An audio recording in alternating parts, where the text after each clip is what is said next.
Hello, everyone. Welcome back to the Healing Words podcast. Today's guest calls herself an accountability whisperer, and she insists that we can live a life that's truly ours.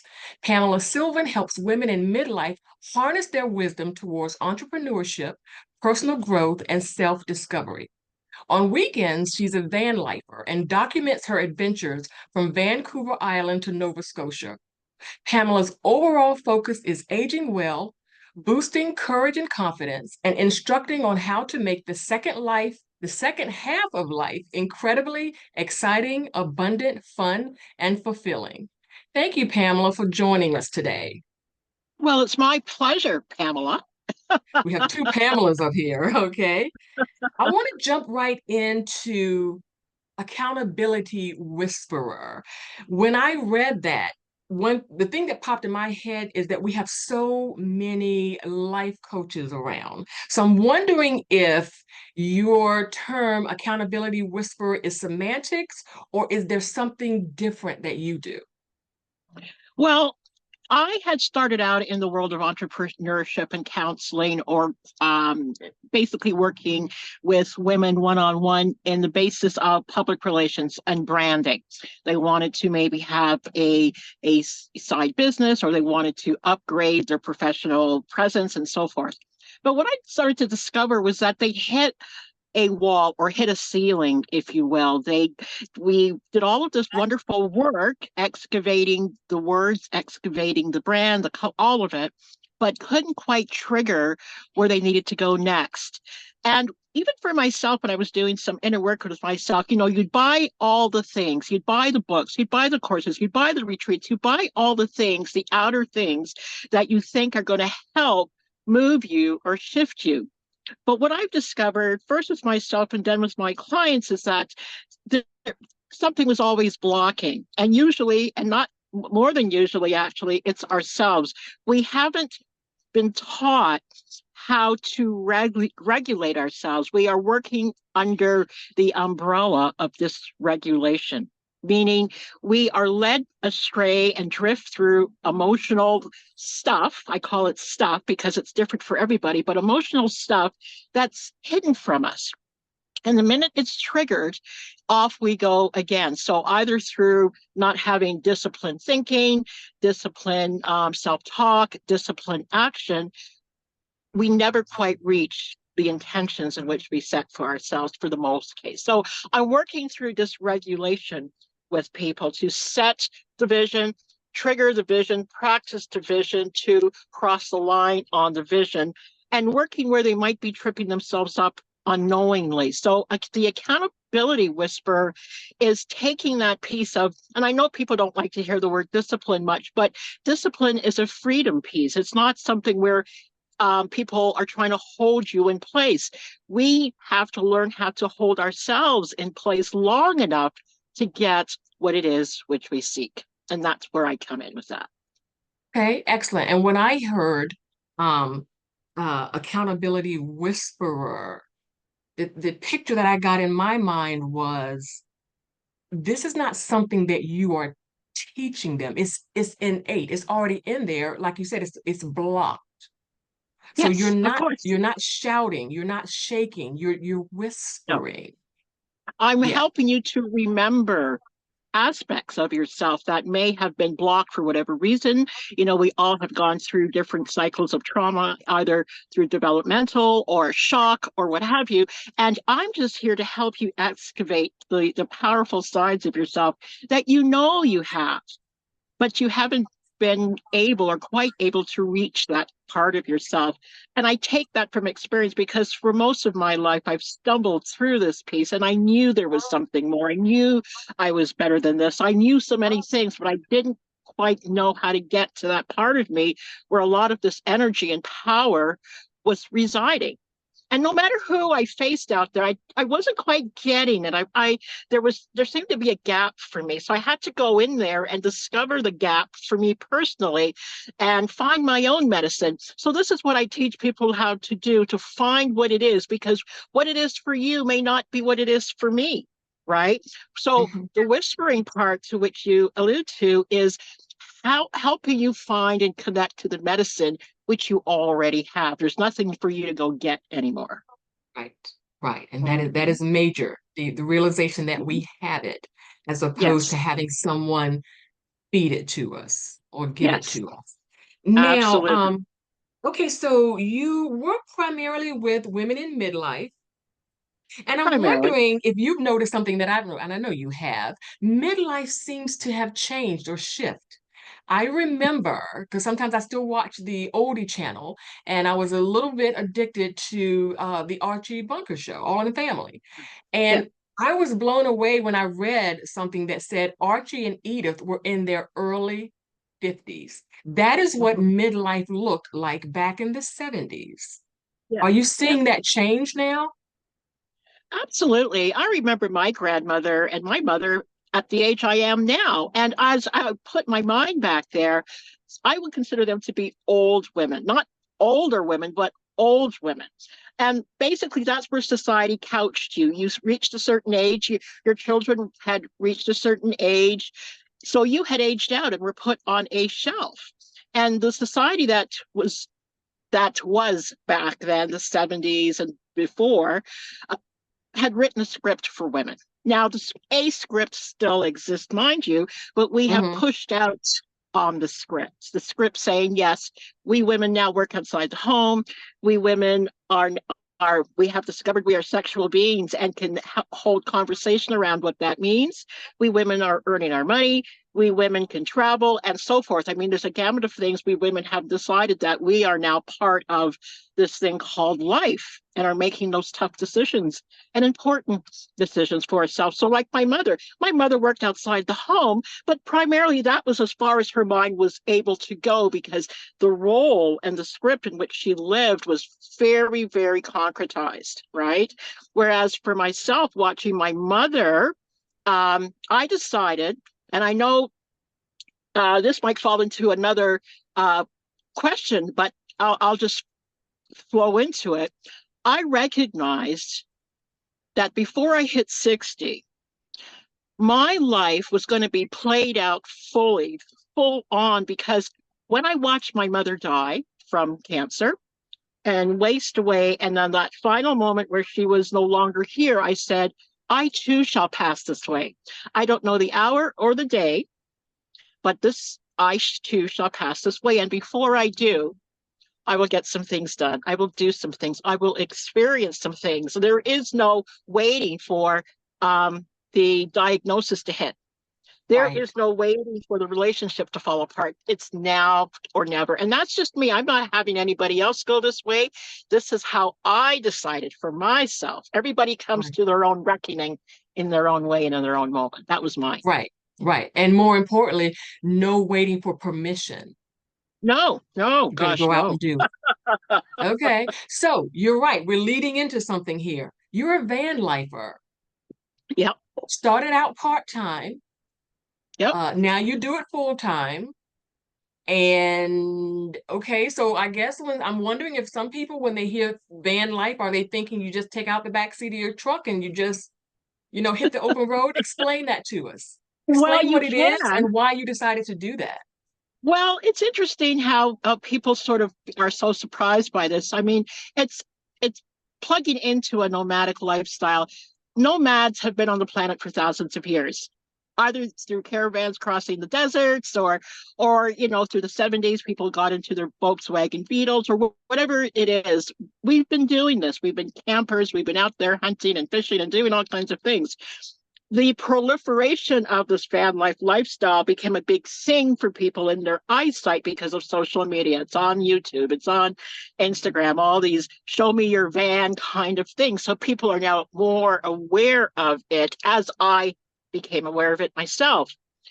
Um, it can be as simple as taking out the backseat of your car and in you go, or it can be as elaborate as some of the rigs I've seen on the road in my recent travels. It just blows my mind how imaginative and creative people can be with their mobile home setup. So it's up to you what you can afford to do, what you want to do, how elaborate you want to get.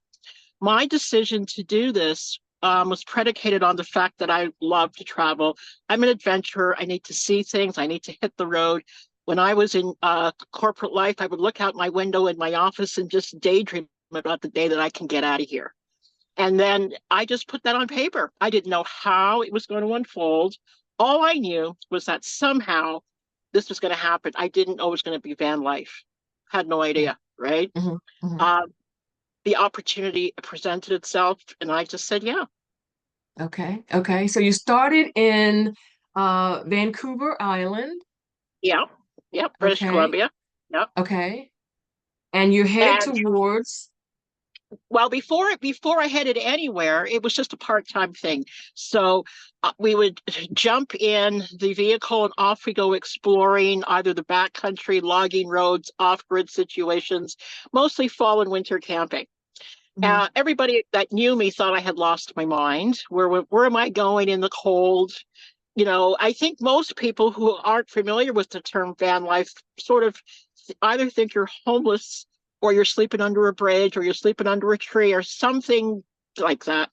I have to tell you, the amount of people that I have run into out there who are professional campers or hikers or what have you, um, are the most adventurous, courageous, confident people I've come across, and many of them are women. Wow. Yeah. Okay. Okay. The fastest growing sector of the population doing this are midlife women. Wow. Yeah. Okay. So let's go. Was there a pivotal moment in your life where you decided, were you sitting in that corporate office one day looking out and said, okay, this is the day I'm going to do it? Or was there something that happened that precipitated this change in your life? Well, as I mentioned, the pivotal moment to really actually stop paying lip service to my vision was when my mother passed away. But years ago, when I was working full time in a corporate position, I had since then gone out to become an entrepreneur after that.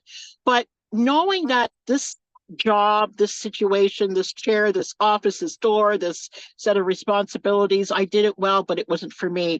And I could not see myself sitting there for another 30 years pretending that this was going to be my identity. I was Right. my identity was covered over by the expectations of what other people thought I should be up to, Mm, right?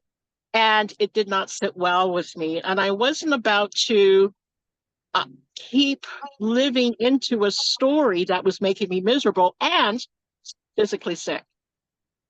physically sick as well? Yes, I kept ending up in the emergency ward with high numbers. My blood pressure kept skyrocketing, and the doctors could not find out why. They cannot do no test after test after test. There was no physical reason why these things were happening to me.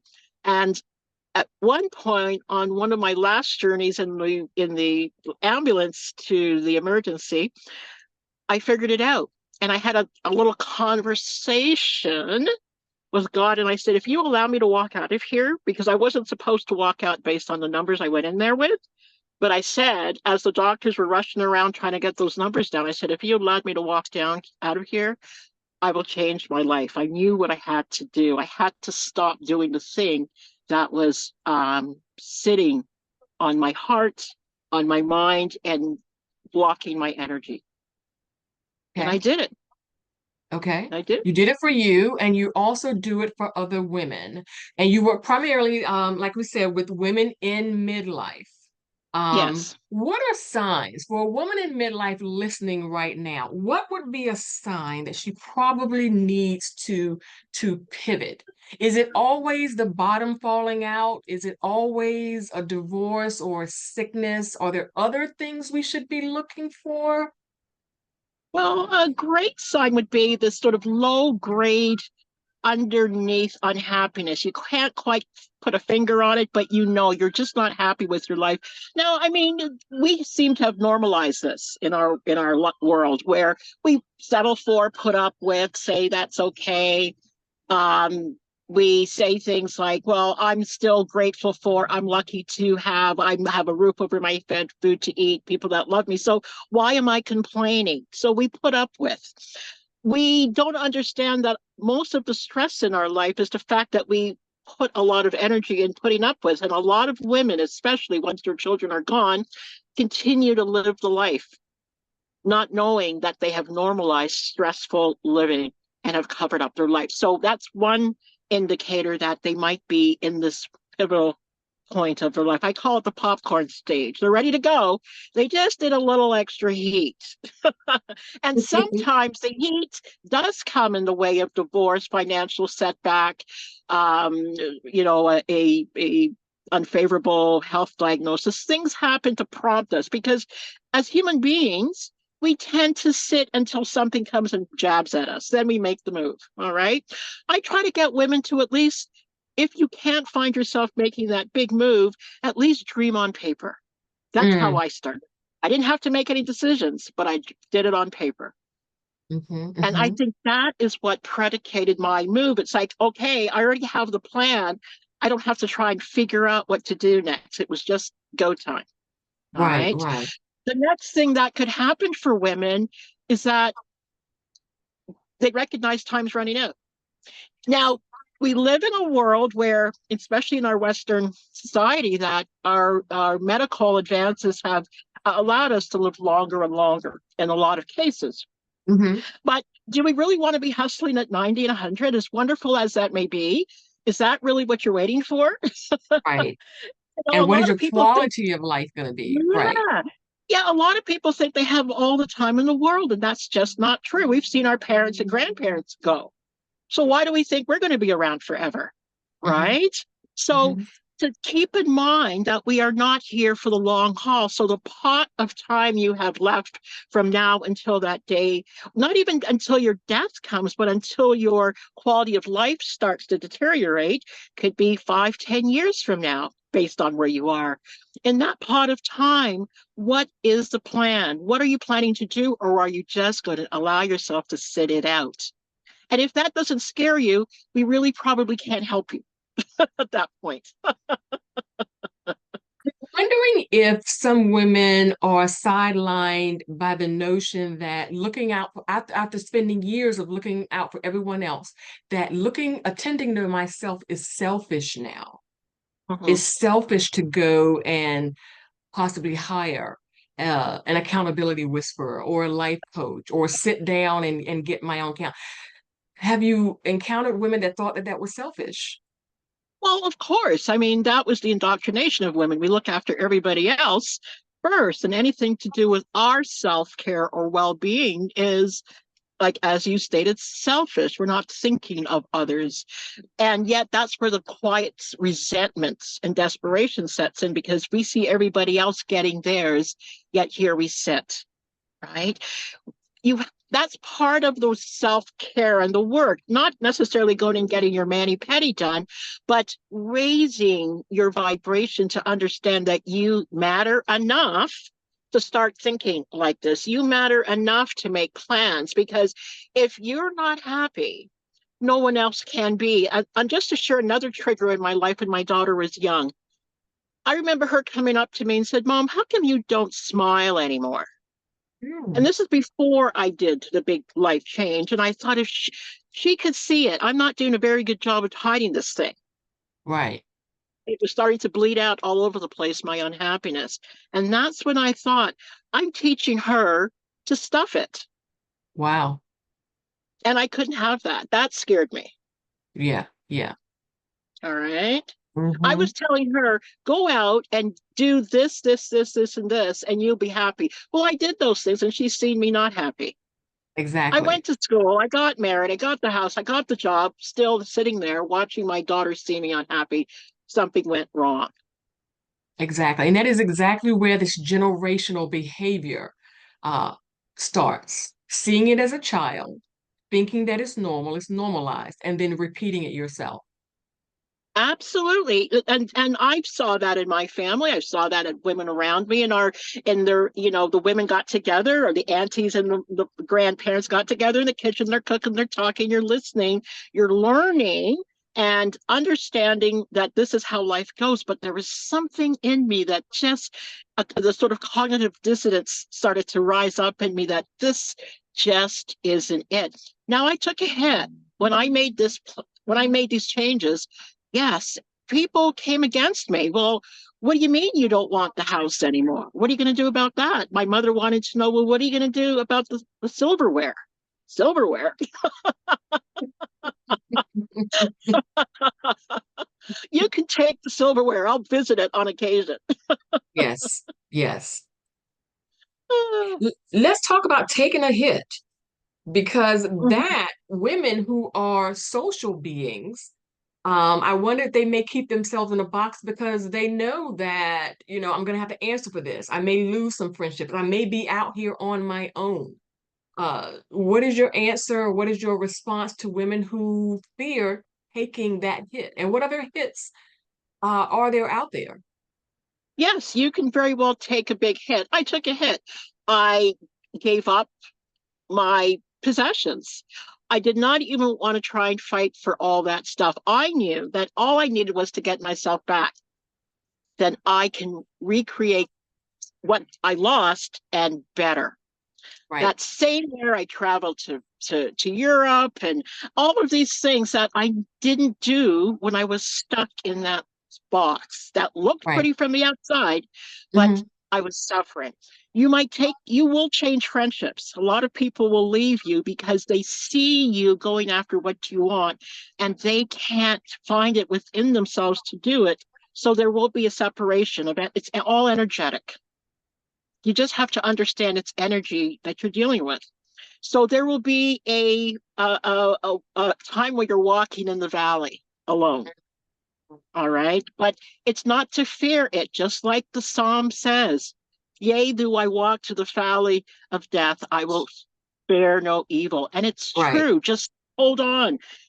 This is where you do the work on yourself when you're by yourself, right. right? And then all of a sudden, you will see things start to shift. And you will look across the gap and wonder, one, what took you so long? And two, you were able to handle whatever came at you. Hmm. Hmm. If you were to actually know the entirety of my story, you would think, oh my gosh, how did she survive all that? Well, you do. It's belief and faith, the two things that we talk about every week when we go to that place, right?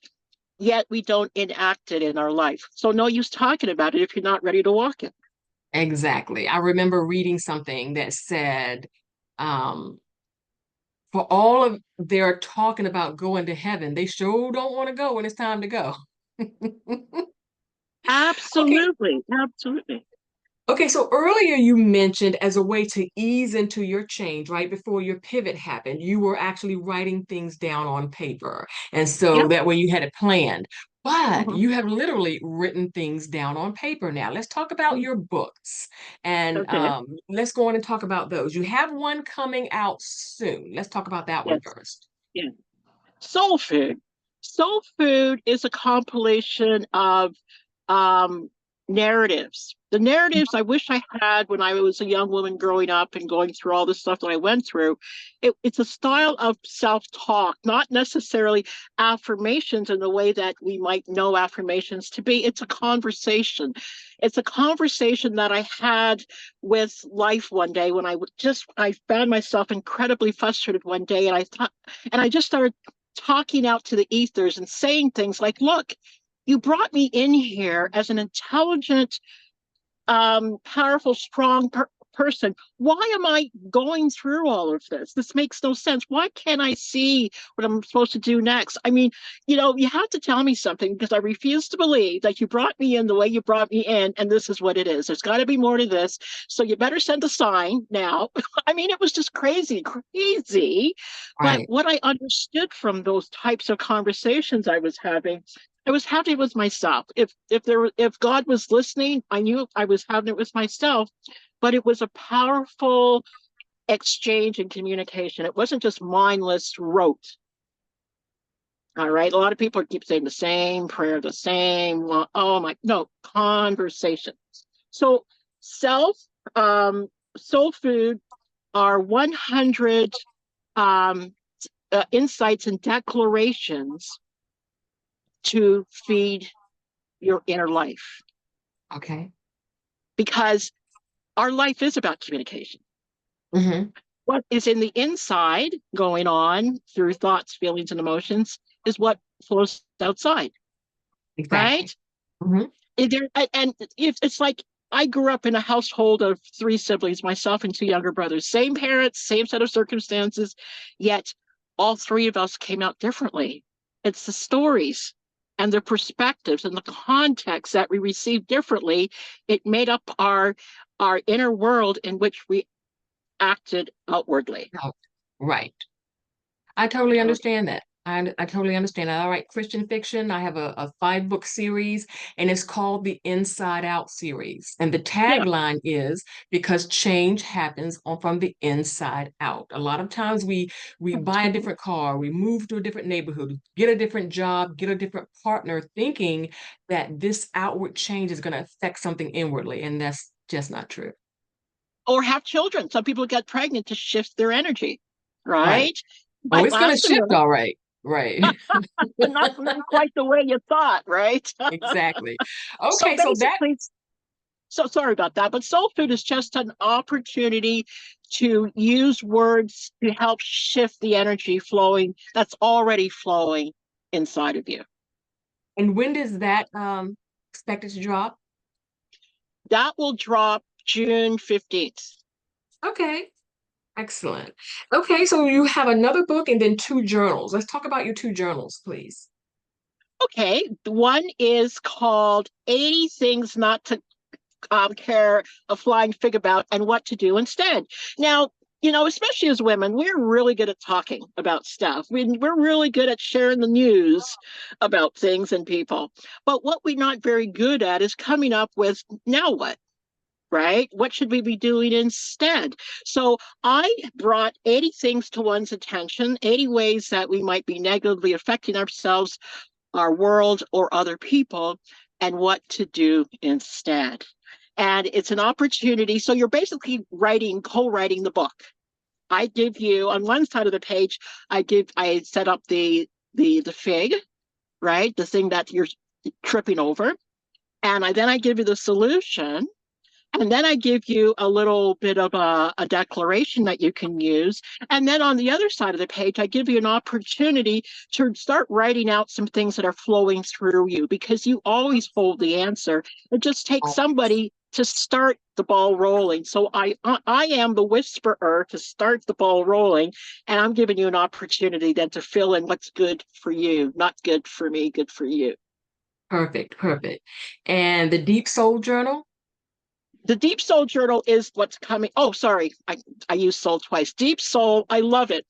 It's mostly blank, but there is such great quotes in there. I just love how I set it up. Again, another opportunity that every day I give you three questions and a tiny little sort of assertion or prayer, but every day you're checking in with the same three questions. How did I win the day? How might I have missed the mark? So every day you're seeing, if you're Growth. diligent enough to answer the Hmm. questions, how Hmm. you are in fact proceeding across the day. And again, space to write down some thoughts, and every now and then you run into a page of a really that's really beautifully set up in a great saying or quote. And I couldn't keep that one on me fast enough. People just kept getting it from me.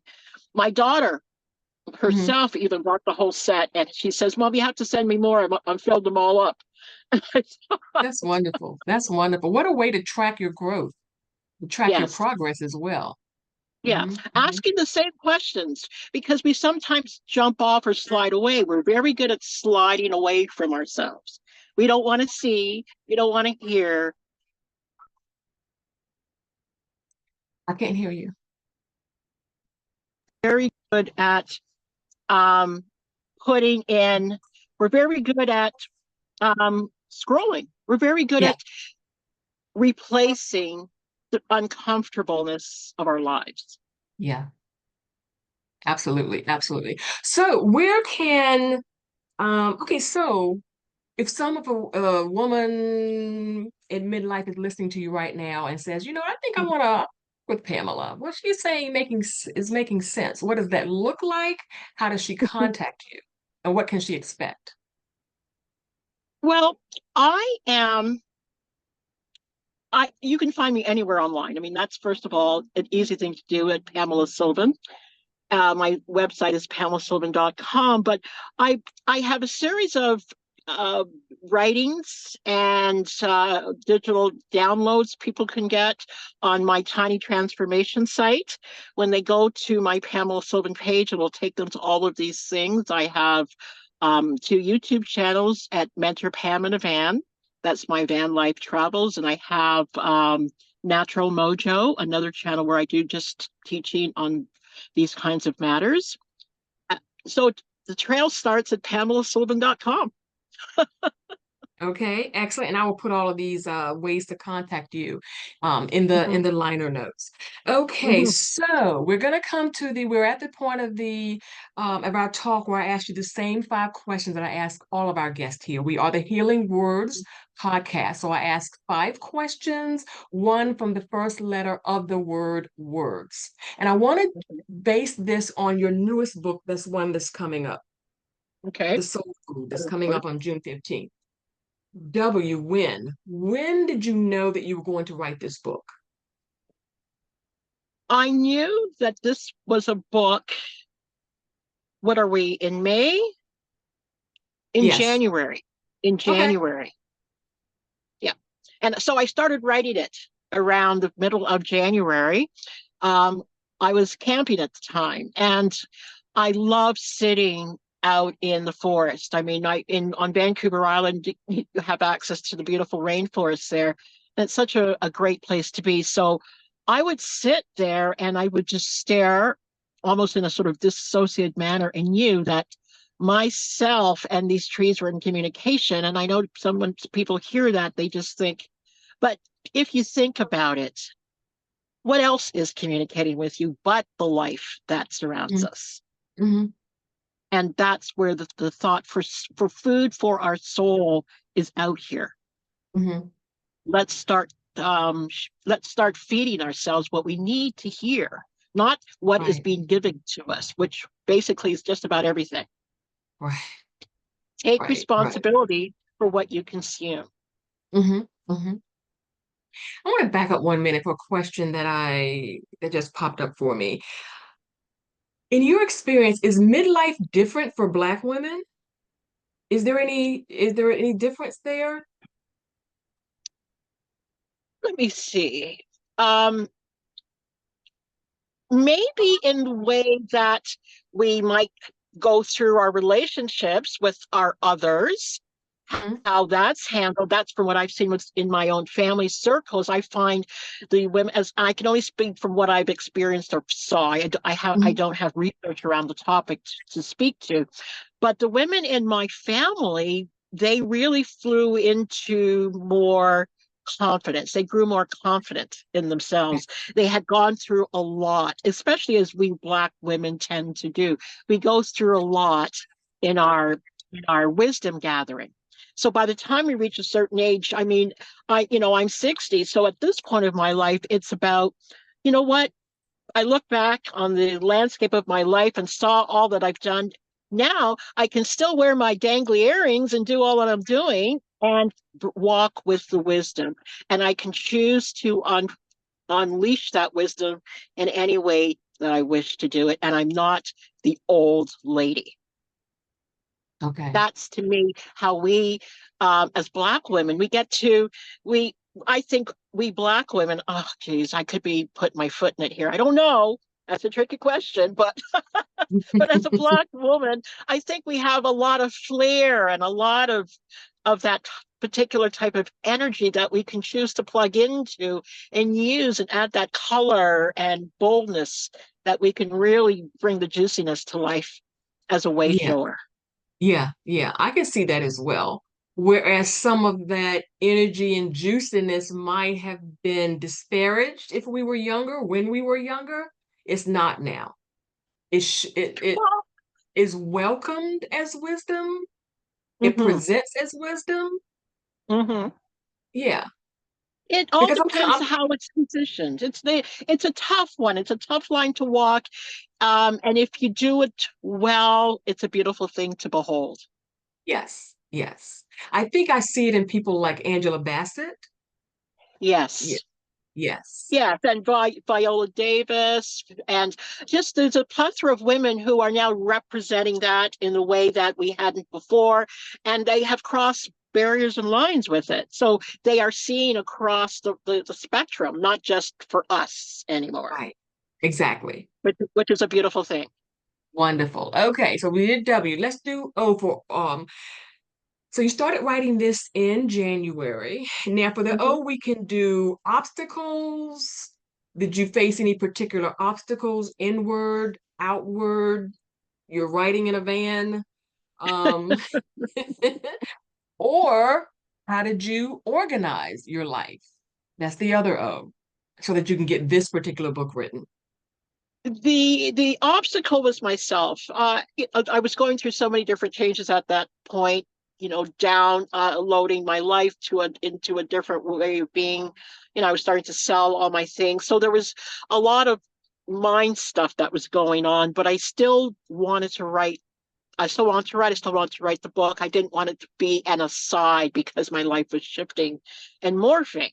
I could have said, "Oh, I'll do it next year." Right now, I'm too busy this year, too many changes, and everybody would have understood that, right?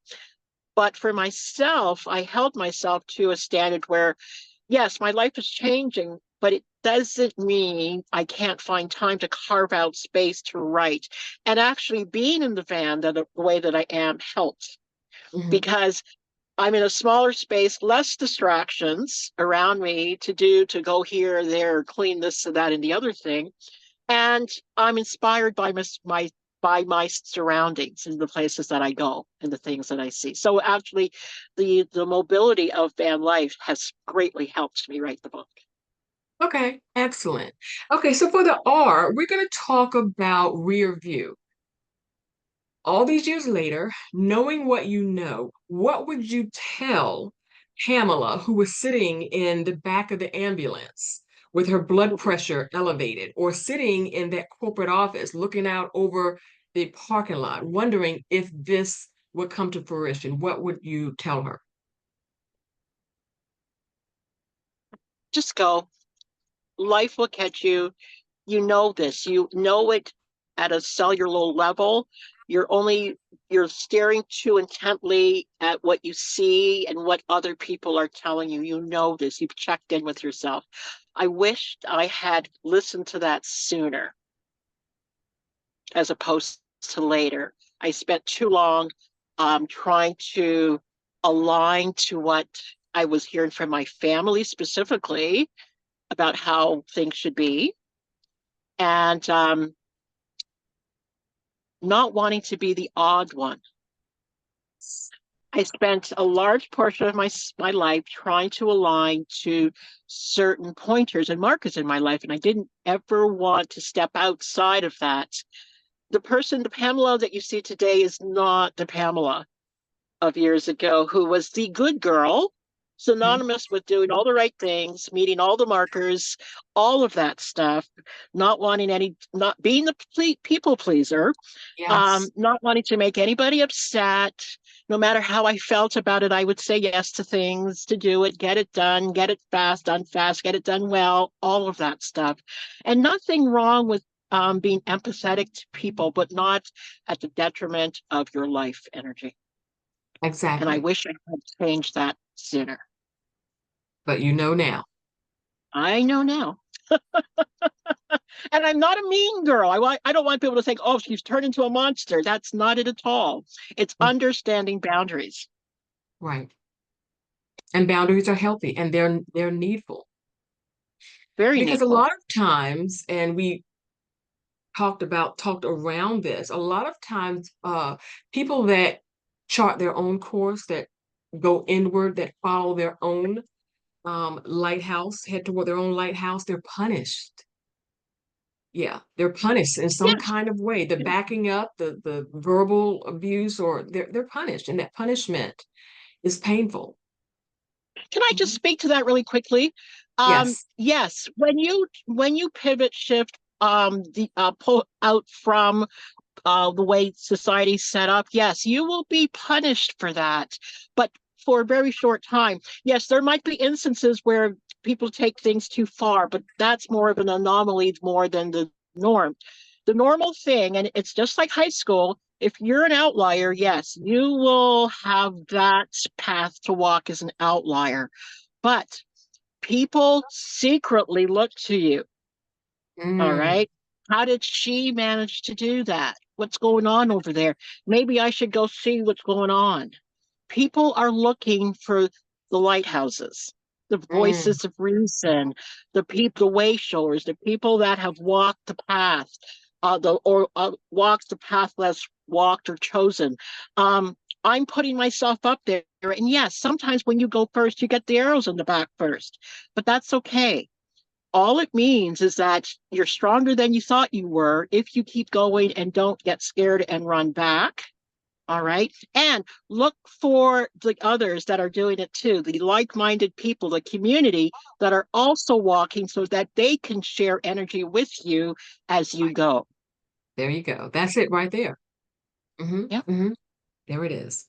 Okay, so for the D, I am wondering if in your sharing in your books, when you because you're sharing your life as well, Yeah. um, were there things that were so personal that you thought about deleting? Were you thinking, I wonder if I should say that? Because we both said that a few times in this conversation. Like, okay, I don't know how this is going to come out, but here it goes. Did you face those kinds of dilemmas in your book?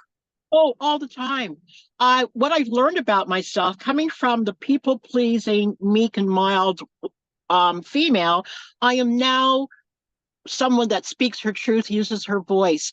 And that can be either destabilizing or even a bit scary for some people to hear me share.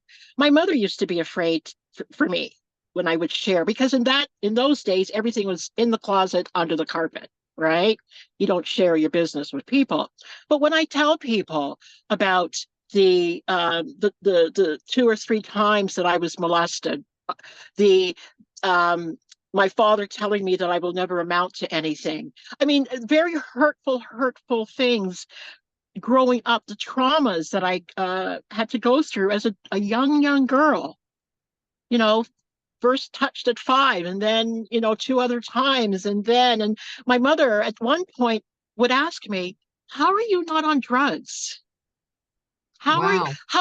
how are you still standing and being effective in the world? And I said, I don't know, but for some reason, I didn't go down that path. I didn't choose that way because I chose to believe the things that I told people and the stories that I tell. I chose to believe that I'm here for a reason. And it may not always be easy. It's not always a walk in the park, even in my van life times, was it's most of the time it's just a wonderful thing. Not every day is roses and rainbows. Some days my demons come back. Oh, well, who do you think you're fooling? Where do you think you're going? How Right. is this going to continue? Mm, But I've learned I have my tools now. What used to take me weeks, months, sometimes years to handle and get over, now I don't go to bed like that. there you go. That's it right there. Mhm. How has writing I was going to ask, how has writing strengthened you? But I think the appropriate question is, how has making that pivot in your life and helping other women make the same pivot, how has that strengthened you? Well, it answered the question that I asked life years ago. What is my purpose? What am I here for? Why am I seeing so much trouble? And I had to work through those troubles. What I've chosen to do, I see it as breadcrumbs. One, for myself, the days that I want to turn back and I see how far I've come. And two, for those that are sitting on the fence and are wondering if they too can make that choice and chance. And I always say to people, if I could, you could too. The writing are my breadcrumbs. I put things down on paper so I don't forget. I put things down so my daughter could read it. If she's the only one that reads all of this stuff, my job would be complete. That is wonderful. Absolutely wonderful. I want to thank you so much for dropping in today and sharing all this wisdom.